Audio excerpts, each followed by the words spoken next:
I am Helen, daughter of Zeus, or so I am believed to be, simply because I am told so. I am said to have been born from the womb of Lira of Sparta, but the threads of my destiny were woven on the mighty tables of Olympus, where lightning flashes and mortals can never reach. My story did not begin as the story of a man.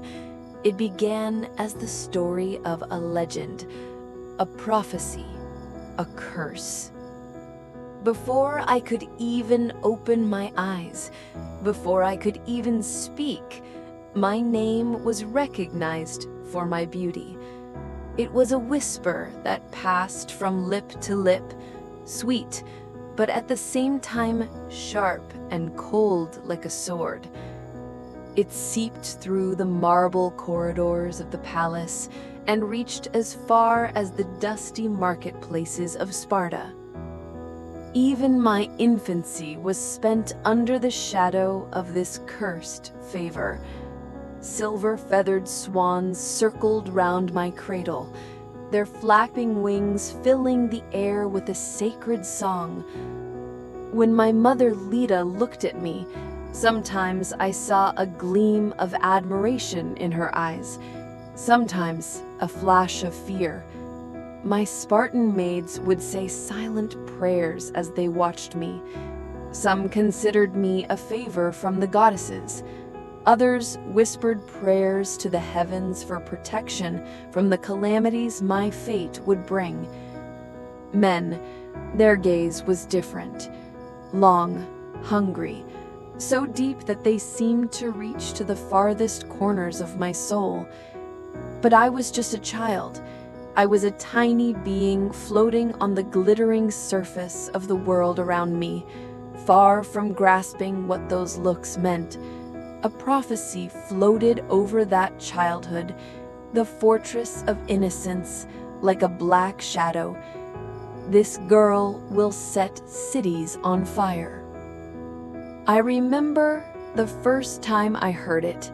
I was 7 years old. The spring in our palace garden was as fragrant and vibrant as ever. My mother and I were sitting with my father on a wide and sumptuous veranda that Menelaus had built after his throne. An old oracle from Delphi whispered these words to my father.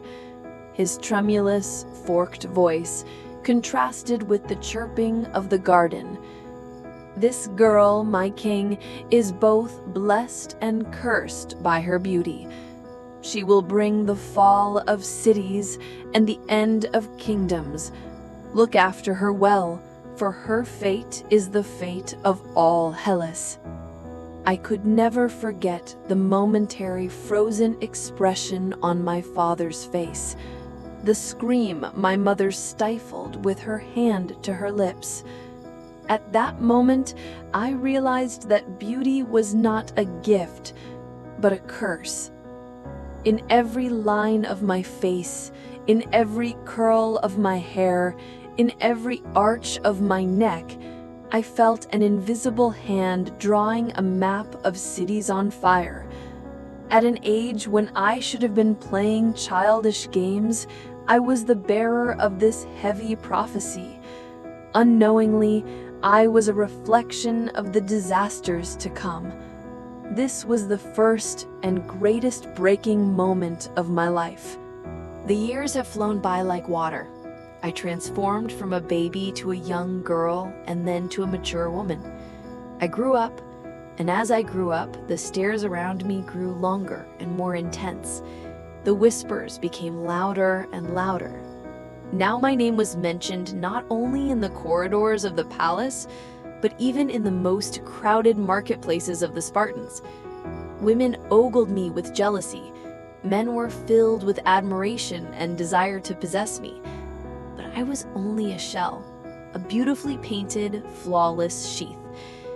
Inside, the crack opened by that prophecy was growing. With every compliment, with every admiring glance, I felt this crack deepen. I was not a human being. I was a statue of a goddess, a piece of exhibition, the embodiment of a destiny written on me. The strongest, most arrogant rulers of Hellas declared duels against each other only to hold my hand. Our Spartan palace echoed with the neighing of chariots and horses from all over the Achaean lands. The harmonious marble pillars could hardly contain the barbarian clamor. Odysseus, the cunning king of Ithaca, strolled into the palace of Tyndareus with a sly smile. Menelaus, son of Atreus, son of Peleus, father of Achilles, king of Scythia, who sat on the throne of Peleus, even Agamemnon, husband of Clytemnestra, who himself was the beauty of a goddess. They were all here, not even looking into each other's eyes, only watching me. My father, or that Spartan king Tyndareus, as I was called, was complimenting each of them individually, in fact, displaying me as if I were a market commodity. Each one promised me a promise, a crown, a kingdom. But I did not see myself in their eyes, but the power, the kingdom, the glory they would gain through me. Each of them dreamed of raising their own glory, expanding their lands, suppressing rebellions by marrying me. I was a pawn, a tool, the most valuable part of their Game of Thrones. My father finally decided to end this mess. I was to marry Menelaus, the powerful and kind king of Sparta. Our marriage would consolidate Sparta's political power and strengthen its dynasty. Our wedding was one of the most splendid events in the history of Hellas. I sat on a throne adorned with gold and ivory, my eyes fixed on the void. I had a false smile on my face and an undescribable sadness in my heart. Vows were made, sacrifices were offered to the gods. Everyone was joyful, everyone was celebrating, but I was having my own funeral at my own wedding. When Menelaus graciously took my hand, it was warm, but I knew I was looking from outside a body I didn't feel belonged to me. In his eyes, I saw not me, but the power he would have. I would be his queen, yes, but never his mate. And then Paris came. No, something else happened first. That well-known, much-told story. The event that sealed my fate, the end of Troy and me. It began because Eris, the goddess of discord, threw a golden apple in anger because she was not invited to the wedding. There was only one word written on the apple: to the most beautiful. Hera, Athena, and Aphrodite, all three demanded this apple. All three wanted to be the most beautiful. And of course, the burden of this task fell on Paris, a mortal being, a shepherd on Mount Ida, the prince of Troy. He would decide who to give the apple to. The goddesses offered Paris their bribes. Hera promised him the greatest of kingdoms, the Lord of Asia. Athena promised him wisdom, invincibility in battle, the greatest warrior of Hellas. And Aphrodite, do you know what Aphrodite offered him? Me. Helen, famous for my beauty, the most beautiful woman in the world. Before I even looked into her eyes or heard her name, Paris sealed my fate. Aphrodite did not ask my consent. No god asked, no mortal asked. In the ancient mountains, on the peaks where lightning strikes, among the clouds, I was already given. What did a woman's life, a lifetime of existence, matter in the game of the gods? I was a tool, a prize, a symbol in their hands. Not as a woman, as a symbol, a prize. The seed of a catastrophe. Nobody asked, what does Helen want? No one asked, who is Helen? What do I feel? What do I desire? They treated me, the body bearing this fate, as if I were a piece of stone, an object without feelings, without desires. I didn't know it then, but that choice of the goddesses opened a great crack, not only in the sky, in the mighty halls of Olympus, but also in the depths of my soul, right in the center of my heart. In every breath, in every dream, I felt that crack widening. The silent scream inside me was spreading throughout my whole body, like a poison seeping through these cracks. And that crack would grow. It would grow and destroy not the walls of a city, but the silence of a soul. My silence. Even standing within the stone walls of Sparta, an appendage to the throne of Menelaus, one of the most powerful of the Achaean kings, I was a stranger. From the outside, I had it all: a powerful kingdom, a loyal husband, wealth and respect. As I walked through the marble courtyards of the palace, every servant, every soldier bowed. But in those gazes there was more than respect. There was the cold, deep shadow of ownership. They did not see me in their eyes, but the most precious spoil they possessed. Menelaus treated me like a queen, yes. He gave me every luxury, everything a queen should have. But that queenship was really nothing more than a cage chained to my fate, decorated with gold on the outside, empty and cold on the inside. The bars of that cage were the gaze of the Achaean kings who swore to marry me, all the men who dared not touch me, all the women who sighed while looking at me. Each bar was an expectation, a prophecy, a curse. In time, I realized my beauty was my greatest enemy. Men's eyes did not bless me, they owned me. I was not a goddess, but a trophy, a prize, a symbol. What was reflected in their eyes was not me, but the fame they would achieve with me. Marrying me was like conquering a city for them.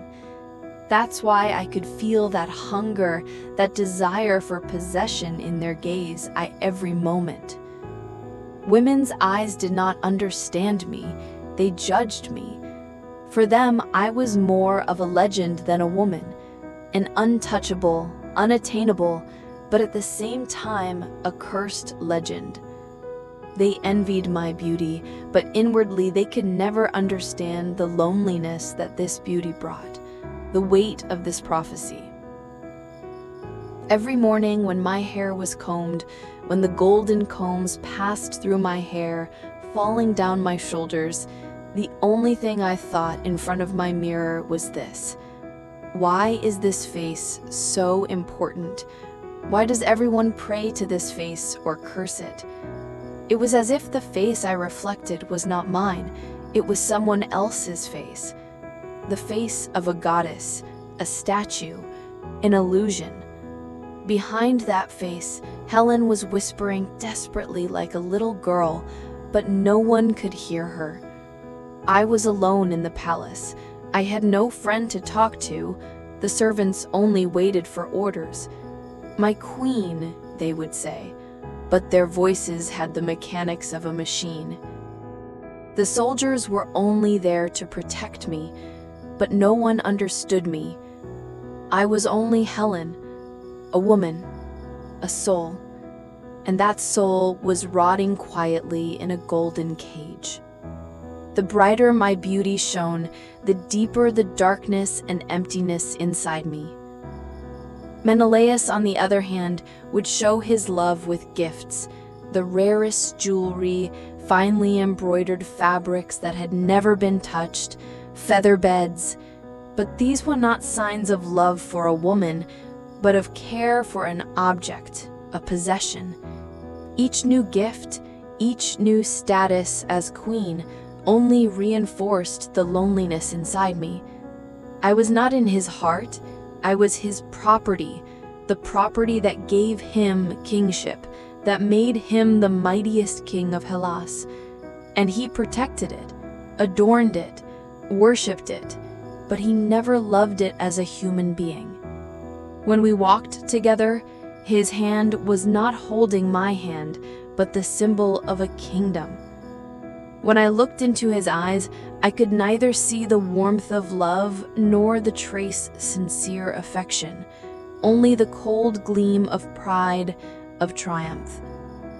The men of Sparta would look at me and think, an army would be raised for this woman.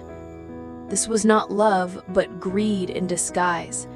A sacred emotion was transformed into a desire for a woman that could lead to the destruction of an entire nation. And I was the silent, passive figure at the center of this desire. This was my destiny, to cause the fall of cities.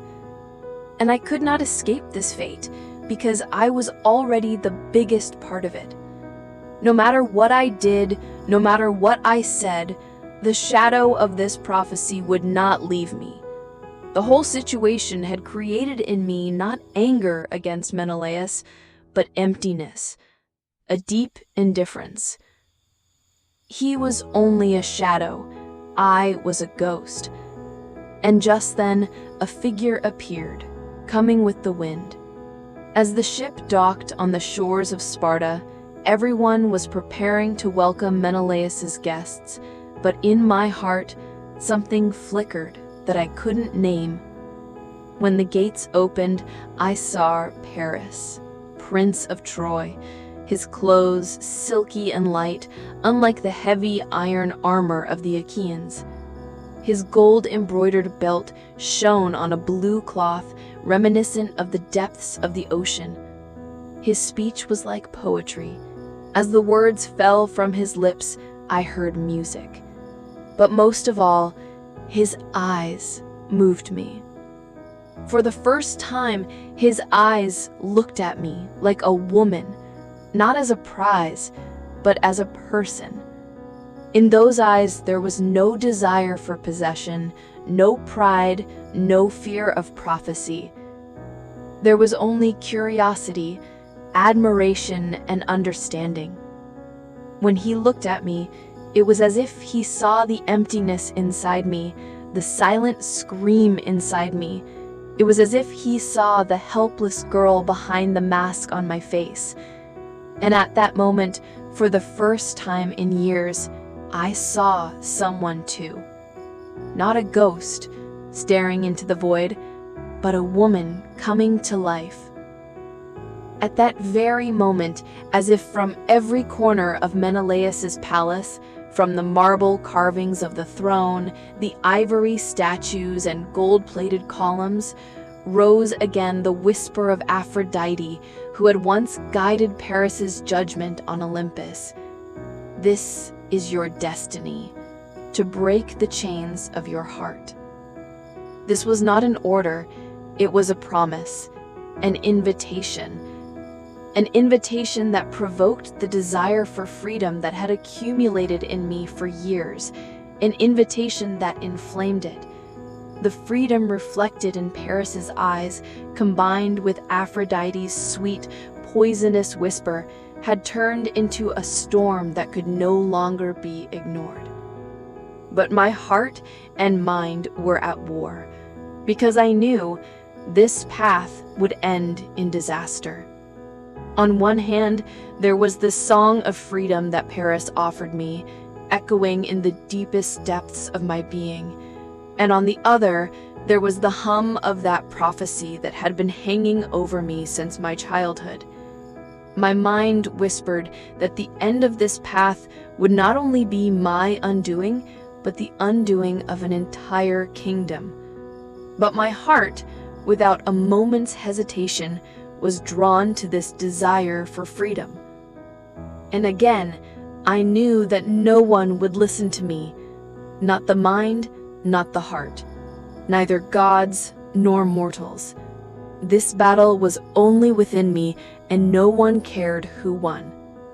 That day, as I watched the sunset on the terrace of the palace, the ship of Paris stood like a shining light on the horizon. I felt the first spark of both freedom and curse inside me. This spark was the first rebellion of a soul that had been chained for years. That spark would set a continent on fire. But nothing had started yet. It was just a spark. That night, Sparta was asleep. But this was no ordinary sleep. In the embrace of a heavy, tired, and deep sleep, it was as if the whole city was holding its breath, waiting for a dream to end. The marble columns of the magnificent palace rested quietly in their own shadows under the pale light of the flickering oil lamp in the sacred hearth. This city, which had been accustomed to living in the shadow of my beauty for more than 10 years, carrying the uneasiness and pride it brought with it, had perhaps for the first time fallen into such a deep silence. Menelaus slept peacefully in his bed, assured of his kingdom, perhaps dreaming of a conquest. The servants thought the silence in the corridors was the sweetest lullaby of sleep. Everyone was experiencing the end of an era without realizing it. But inside me, in the darkest corner of the night, there was a small fire boiling like a volcano. This was the first spark of a rebellion, a silent but burning rebellion of a woman against her own fate, against a game that gods and men had built upon her. In the light of that fire, in the silence of that night, I heard a whisper. When a woman decides to change her destiny. That whisper shouted that a moment's daring would change a century of history. But I knew, when a woman shows this audacity, the direction of history changes, but that woman's name is cursed. That night, I wore my own curse around my neck like a necklace. The curse I wore around my neck was as hot as the love reflected in Paris's eyes, and as cold. That necklace carried the curse of all Sparta and all Achaia. And I set out that night with this curse, with these chains, never to return. I set out to escape a fate that not only Menelaus, but all of Hellas had welcomed with open arms. Our escape that night did not take place amid the stamping of horses, the clatter of swords, or the shouts of the guards, as the epics tell us. Everything happened silently, like the flight of a ghost. The moon was at its brightest that night. Its light painted everything around us in a pale silver color, like a ghost dancing on the stones of the palace. The horses were silent, as if they were trying hard not to betray the earth beneath their feet. Their hooves did not make the slightest sound, even on the stony road. The wheels traveled with the soft hum, not sinking into the mud, as if not to disturb the night. As Paris's hand held mine, I felt how sure and how determined he was. But that hand did not feel the weight of my hand. He was not holding the hand of a woman. He was holding the hand of one of the greatest legends of history. Our path was a stony road, illuminated only by moonlight, unknown to anyone. As we traveled away from the palace of Menelaus, I felt the chains inside me slowly loosening. But even as the chains were loosening, the whisper of prophecy inside me was echoing louder and louder with each passing moment. This is not freedom. This is an illusion. There was no fear in Paris's eyes. In his eyes, there was the gleam of the audacity of taking a woman and kidnapping her, the pride of disregarding a kingdom. Maybe it was love, maybe it was arrogance. But at that moment, I no longer wanted love or freedom. That little fire burning in my heart was not a fire of love. It was the last struggle of my existence as a human being. I just wanted to be myself. I wanted to be the Helen behind that face that everyone cursed, that everyone attributed to a prophecy, that everyone looked at through their own glasses. I wanted to get rid of the burden of that prophecy, that cursed beauty that I had been carrying since I was 10 years old. When I passed through the gates of Sparta, I didn't look back, because I knew if I looked back, the face of each person who passed through those gates, each woman, each man who judged me behind those gates, would turn me into a stone for a moment. That stone would not only be a statue, but a statue of regret. That's why I didn't look back. Because in a fairy tale, I was turning into myself, not Medusa. That stone would have been my regret turned into stone. We reached the ship at dawn. That morning in the Aegean resembled a dead mirror, waveless, pale and heavy. The sky, like a gray stain, collapsed over the sea and merged with the horizon. Even the masts of the ship were motionless, as if even the wind was waiting for this moment. Paris took my hand and said, "Everything will change." His voice was like the last note of a piece of music, hopeful and light. But I heard the whisper behind his words, "No, it will not change. Everything will burn." At that moment, somewhere inside me, I knew that this journey was not a beginning, but an end. An end for me, an end for Troy. Our ship sailed slowly towards Troy on a windless sea. This was not Paris's ship. It was a ship of the curse that Aphrodite had bestowed on Paris, and into which I had fallen. It was a spark that carried the wrath of the gods, and I was at the center of that spark. When the sun rose, the city I had left behind would wake up. Menelaus would see his empty bed. For the first time in history, the name of Helen would be equated with betrayal. Men would curse my sudden flight for dishonoring a kingdom, for betraying a king. For centuries, my name would be the cause of a war, a symbol of shame.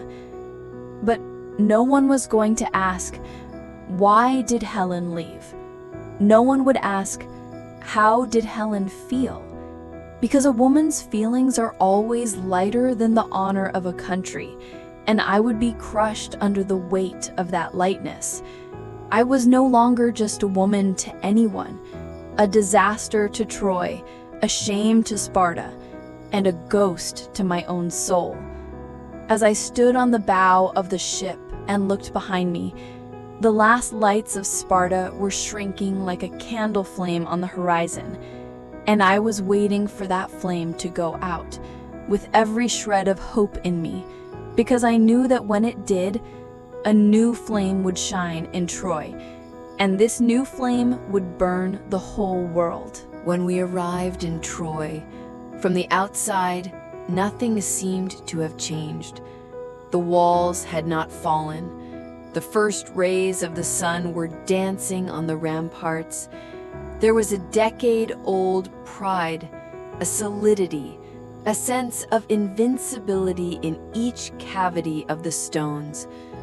Those huge stone mesh walls, which defied 100 years of wars and 1,000 years of winds, still reached to the sky like a monument erected to a god.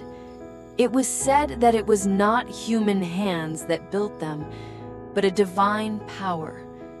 These stones, woven from time and pride, filled everyone who came to the city with a sense of admiration and assurance. This is what I felt at first glance. When I walked through those huge gates, even the arrogant palaces of Sparta paled in comparison to this splendor. But me, I felt like a tiny crack between those stones that no one could see. Invisible, but a crack whose presence could cause the collapse of the entire imposing structure. Invisible, because how dangerous can a woman like me be for a city? But I was inside that crack, the one that was slowly tearing down the solid walls of Troy. The people of Troy greeted me with curiosity, fear, and some with secret hatred. I remember one by one the expression on their faces. In the eyes of an old man, there was a fear molded by the wisdom of years that said, "This woman is a disaster." In the eyes of a young woman, a curiosity mixed with envy for a stranger who was the queen of Menelaus. And in the eyes of children, pure astonishment, as if they were looking at a fairy tale heroine, a legend. In their eyes, I was no longer a woman. I was not their queen. I was the queen of Menelaus. I was not their bride. I was only the stranger next to Paris. In their eyes, I was the embodiment of a prophecy. I was the terrible whisper of fate written in Homer's verses. While the name Helen was whispered on everyone's lips, the truth behind that whisper was like a curse. Whispers sometimes destroy cities. No one could look me straight in the eye. It was as if my beauty would infect them like a disease, as if I were a taboo not to be touched. For a moment, a woman stopped and looked at me, and then quickly pulled her child to her. At that moment, I felt like a germ, not a queen. Hector, the bravest, strongest warrior of Troy, approached me with respect. Unlike Paris, there was a weight, an honor in his step. He was not just a warrior, he was the soul of Troy. On his face was the dignity of being the son of a king, and in his eyes was the heavy burden of protecting a nation. Even when he said to me, "Welcome, Queen of Sparta," his voice did not tremble, but the silent question in her eyes was like a sword. Looking at this woman who started a war, the future of a civilization, there was a question in those eyes. Were you worth it? I wanted to answer this question. I wanted to say no, but I kept silent. At that moment, speaking could have made everything worse, because every word would have been a spark that I, the Queen of Sparta, brought to Troy. And Troy was like a forest that for 10 years had dried up in the winds of war and uncertainty. Every branch, every leaf, every root was dry, waiting for a flame. With the slightest spark, that huge forest, that huge city could turn into a fireball in an instant. My silence was not an acceptance. It was a protective shield. Paris was with me. I was holding his hand, looking into his eyes. For him, I was a proof of love. For him, I was the greatest gift the gods had given him. But in the eyes of the gods, I was with him. In the eyes of men, I was here because of him. I no longer belonged to either world. I could neither return to Sparta nor take root in Troy. I was like a spirit between these two worlds, neither in the sea nor on land. I was like a ghost. As I stepped on the magnificent marble steps of the palace, I realized that no one felt me, they only saw me as a shadow. Every step Paris took in the corridors of the palace was like the step of a conqueror, but my steps were the steps of a prisoner. With every step, a piece of Sparta was torn off, and a piece was lost in Troy. I no longer had an identity, a place of my own, just a forgotten soul suspended between two worlds. At night, from the high rooms of the palace, through the iron bars of my window, I would look out over the endless waters of the Aegean. The sea was silent again, just like the night I left Sparta. The moonlight was like a silver veil flickering over the sea. Its waves reflected the storms lying in the depths of my soul, like a mirror whispering the pain of the past. But this silence was now the same as the silence inside me. From the outside, Troy's walls were still indestructible, its people still proud. The palace was as radiant as ever, filled with priceless works of art and precious objects. But inside me, storms were raging. Those storms had come with me on that ship to Troy. The storms were the sound of Menelaus's anger, the cry of my daughter in Sparta, the foul murmurs of the women of Troy. In that silence, I was screaming.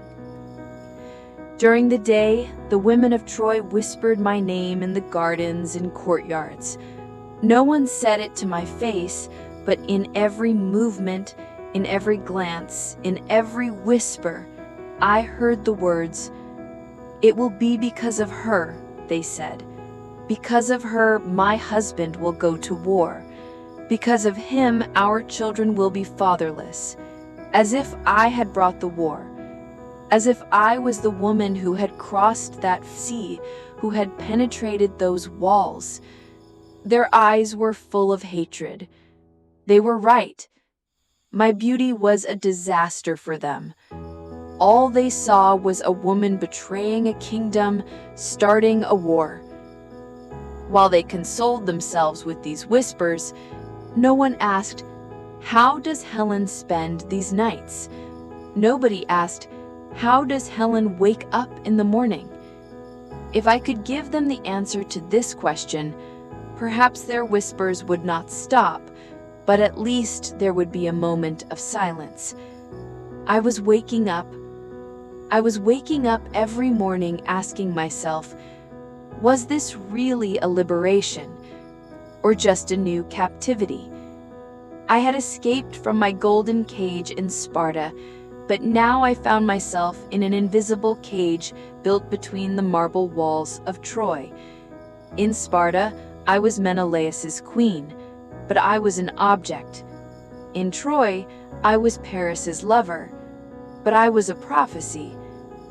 Neither there nor here was the real me. Troy took me into her palace, but never into her heart. I was only a sign there, a reason, an excuse. I was a reminder, like a scream in silence. The gods wanted to see how much pain they could inflict on men using a woman's beauty and a man's desire. And I was both the most important player and the most innocent victim in this divine game. One night, the moon rose like a dagger hanging on the walls of Troy. There was no sign of its usual silvery, soft light. A harsh, sharp, and cold illumination turned every protrusion on the stone walls into a shadow, a threat. The sky was a harbinger of disaster. As I looked out of my window in the high room of the palace, I felt that dagger pierce first into my heart and then into the heart of Troy. At that moment, something inside me snapped. I knew that we had come to the end of that restless waiting, that heavy silence that had lasted for years. Those magnificent silver-embroidered gates of Troy now looked like a grave gate to my eyes, because there was neither salt water nor spring flowers in the odor carried by the wind. There was the coldness of approaching blood, and I realized once again, war was coming. I could smell the inevitable before it visibly appeared on the horizon. It was the odor of both my fate and my curse, brought by my beauty. The walls of Troy did not protect me. They only fueled the wind of the coming storm. That night, I knew the city was asleep, but a voice inside me was screaming, "Wake up! Wake up! Run!" This voice was not mine. It was Troy itself. After an eternity of waiting, the moment arrived. Cassandra, with disheveled hair and a mist in her eyes, entered my room and found me. Her eyes, like mine, were eyes that had seen the destruction of a world. But mine saw only my own catastrophe. Hers saw the end of an entire civilization. The fatigue and disappointment that had accumulated on his face bore the weight of a pain that had been carried for 10 years. He did not greet me or say a word. He just slowly approached me. He put his hand on my wrist like a piece of ice-cold iron. The coldness of his hand spread through my body as if freezing the fire inside me. At that moment, that coldness whispered that I was part of a prophecy, like him. "You will not escape," he said, his voice more like a tombstone than a whisper. "None of us will escape." At that moment, it was not what he said that burned me, because in those eyes was the unbreakable chain of prophecy, and the first link of that chain was starting with me. I wasn't alone. He was a prisoner like me, only in a different dungeon. His prison was to see the future. Mine was to live it. I saw myself in his eyes. The death of the innocence I left behind when I fled Sparta. The horror of the silence I encountered when I arrived in Troy. And the blood of the war to come. He didn't expect an answer from me. What could I say anyway? That I chose love? That I ran away? That I chose silence? All this was meaningless in his eyes. He was only living a prophecy, and I was the body of that prophecy. I kept silent because sometimes the truth hurts more when it is spoken. My words would hurt Troy's pride and belittle Paris's love, but my silence was also a prophecy. Because sometimes not speaking is not a choice, but a punishment. My punishment was to carry this pain alone. To remain silent was to not even light a spark of that fire. Years of silence had slowly consumed me from the inside. The gods were silent above. There was no sound or sign from Olympus. No thunder, no lightning, no storm. Everything was as silent as a storm before a war. But people were talking here, and every word, like a sword, was aimed at me. Women were whispering in the gardens, in the palace corridors, hugging their children, looking at their husbands, telling each other about the fear growing inside them. The woman of war, they called me, goddess of lust. But I wanted to be a human being. I was neither a goddess nor the author of the war. I was just a woman, a soul caught between two men and two worlds, trying to escape her fate. These labels were so heavy that they drove me away from my own body. My beauty had become my greatest curse. And the days passed. Each day was a harbinger of the coming storm. The smell of fresh bread entering the walls in the mornings was replaced by the smell of imminent death. The laughter of the children gave way to the silent prayers of their mothers. And finally, that terrible day came. The morning sun was not as bright as usual. The first darkness that appeared on the horizon was not a cloud, but a shadow. Then that shadow grew and expanded. The sea was covered with hundreds and thousands of ships. When the Achaean ships appeared on the horizon like a forest, the women of Troy began to cry. Screams, sobs, Fearful cries echoed on the walls of the palace, but I could not weep, for my tears had already been dried by the gods. Those tears had disappeared in the wind of that first night when I escaped from Menelaus's palace. After that day, I had neither strength nor tears left to cry. That day, I looked down from the ramparts. Thousands of shields, thousands of spears. Each one was a symbol of revenge, of anger. My eyes saw a single name in the glimmer at the end of those spears. Menelaus. Who would have thought that after so many years, that name would bring so much blood and death?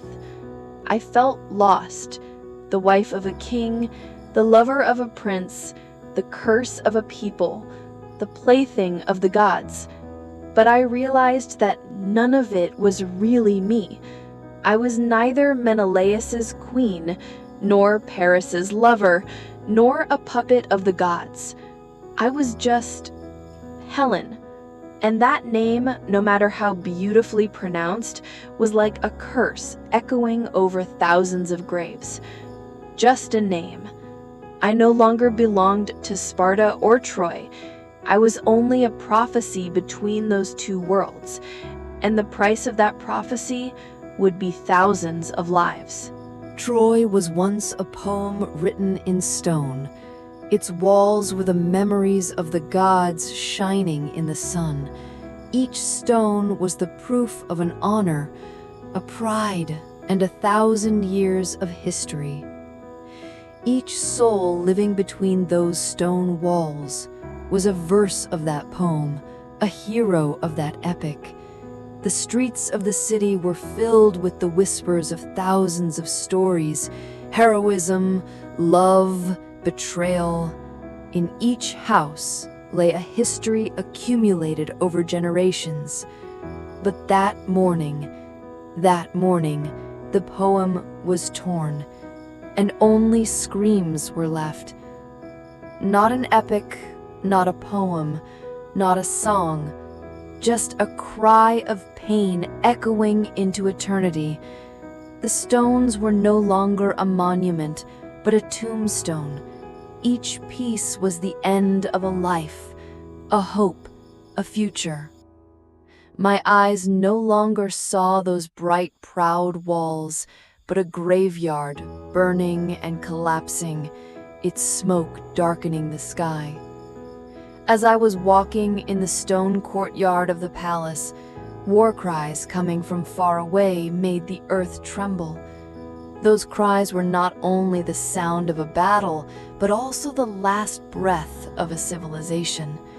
These cries were the echo of each sword stroke stabbed into the heart of Troy. With every step, a shadow of the past clung to my skirt. The stones beneath my feet were once the stones on which Paris greeted me, on which Hector put on his armor, on which Priamus walked with his wise steps. But now those stones were covered in blood and ashes. With every step, a memory of the past came to life. The first time Paris saw me, the innocent excitement in her eyes, Menelaus's silent, swallowed rage that followed my departure, Hector's final glance at the city, his family and me, as he went to war for the last time, and Cassandra's terrible prophecy that I hear even when I am silent, her voice whispering, "You will not escape." These shadows were chaining me to the past. I could neither go forward nor go back. I could only walk with those shadows, step by step, towards destruction. My steps were not those of a queen, but those of a prisoner. At every step, Troy's pain became my pain. The ramparts collapsed, the gates were broken, and Troy brought its own destruction on the back of a wooden horse brought in. I remembered how that huge wooden horse was carried into the proud city with drum beats and cries of joy. The walls were only a symbol for a city that had been fighting with all its might for 10 years. But those walls had been destroyed by its own people. At that moment, I saw a nation writing its own destiny with its own hand. When the walls, the heart of Troy, were destroyed, the soul of the city died. I don't know if the gods were having fun watching this play. Maybe it was just entertainment for them, a theater play in which they watched the helplessness and stupidity of men. But people were crying, women running away, children hiding, men screaming their names with their last breath. These cries were cries not only of death, but of disappointment in the gods. These cries coming after the silence deafened my ears. I was in a corner, watching the fire burning inside me. Before the flames outside, I was already burning inside. These flames were the flames I brought from Sparta. Those flames started with my love for Paris and burned inside me for 10 years. Those flames had now engulfed the whole city. This fire was the fire of my silence. If I had spoken then, if I had convinced Paris, if I had appeased Menelaus's anger, perhaps this fire would never have started. But it was too late. All that was left was ashes. The city was burning, and so was I.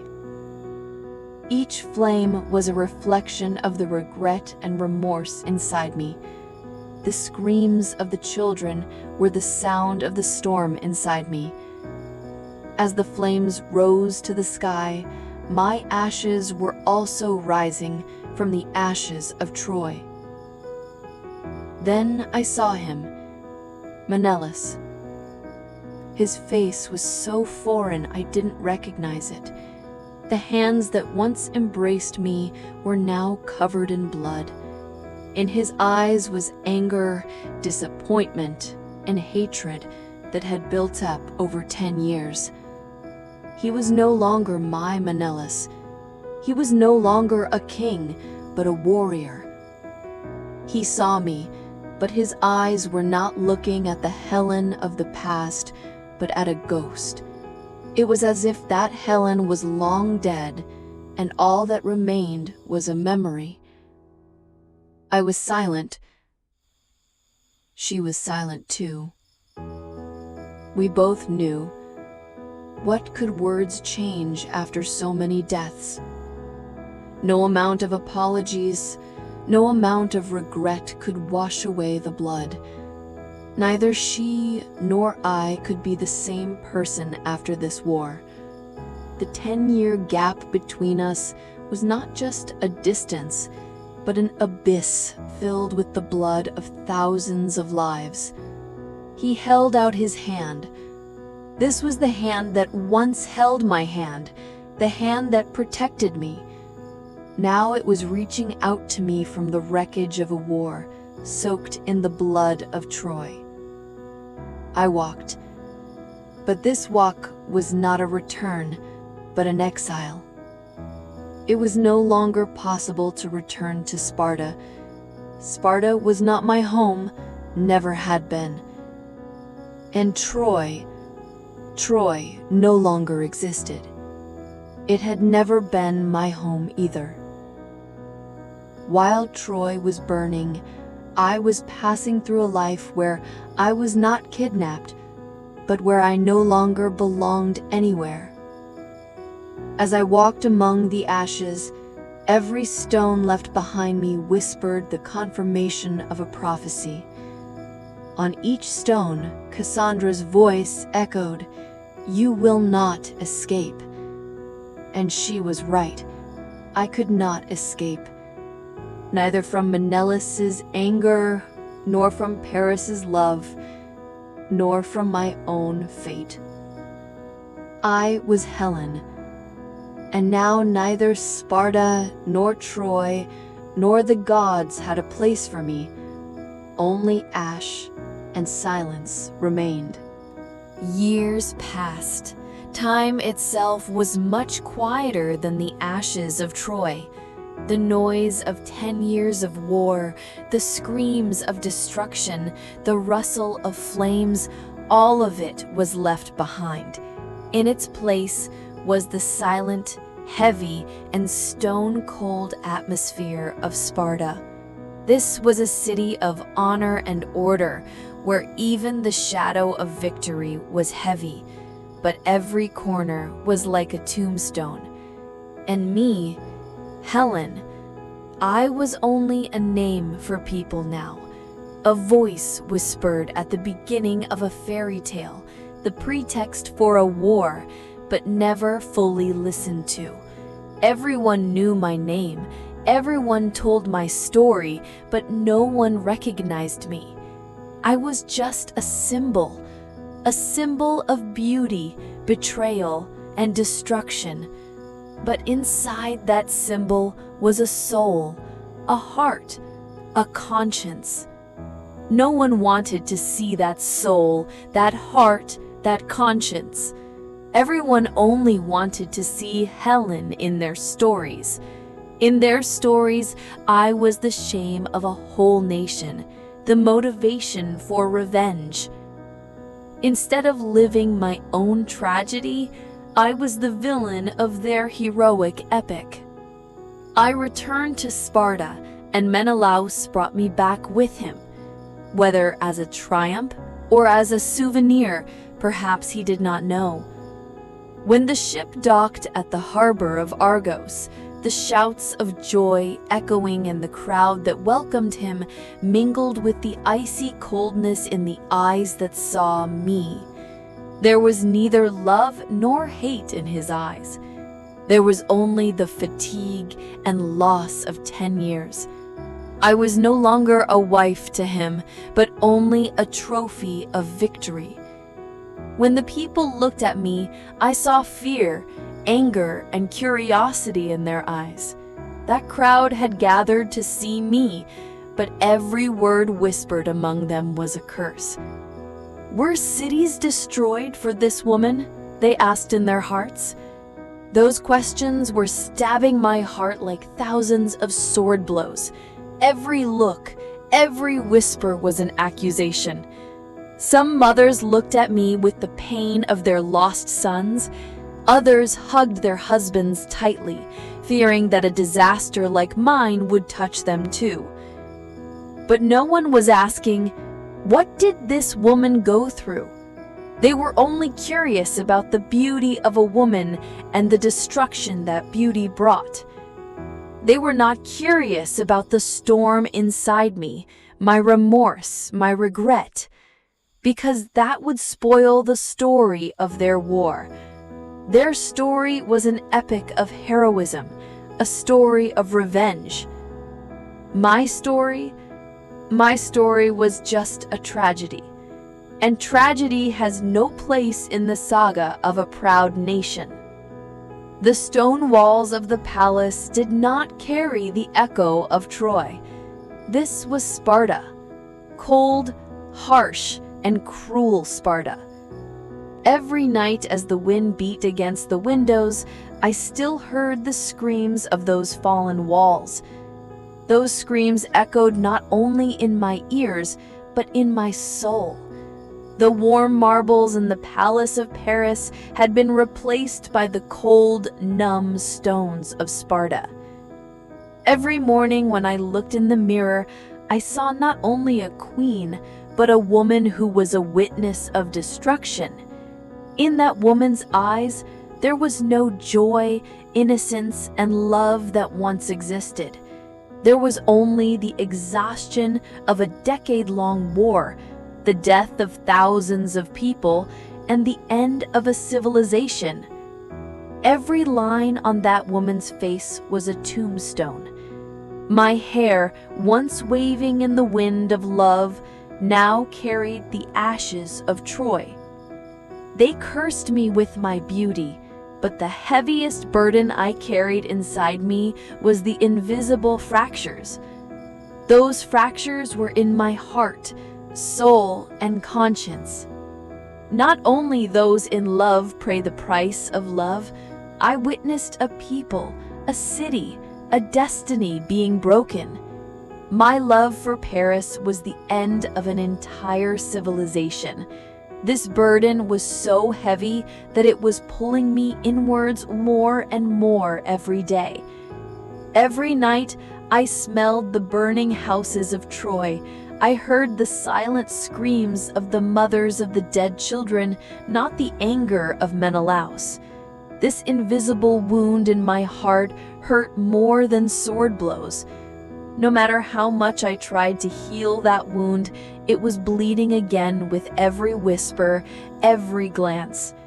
I speak less now because every word brings an echo from the past. Whatever I said, those words touched the ashes of Troy, the anger of Menelaus, the love of Paris. That is why I kept silent, because speaking only increased this pain. My words would be a betrayal to the souls of those who did not return with me to Sparta. The name of Paris was no longer a symbol of love, but of destruction. I got used to Menelaus's silence. He didn't speak like me. The distance between us was not just the distance of a bedroom, it was an abyss full of blood, ashes, and loss. Perhaps he knew too that there was nothing left to say, and I no longer pray to the gods, nor do I blame them, because I know that the gods were not playing with us. We were not their playtimes, but the result of our own choices. We wrote our own destiny with our own hands. Their voice was silenced in the middle of this war, and that for me was their greatest and cruelest prophecy. I was once a name spoken among the gods.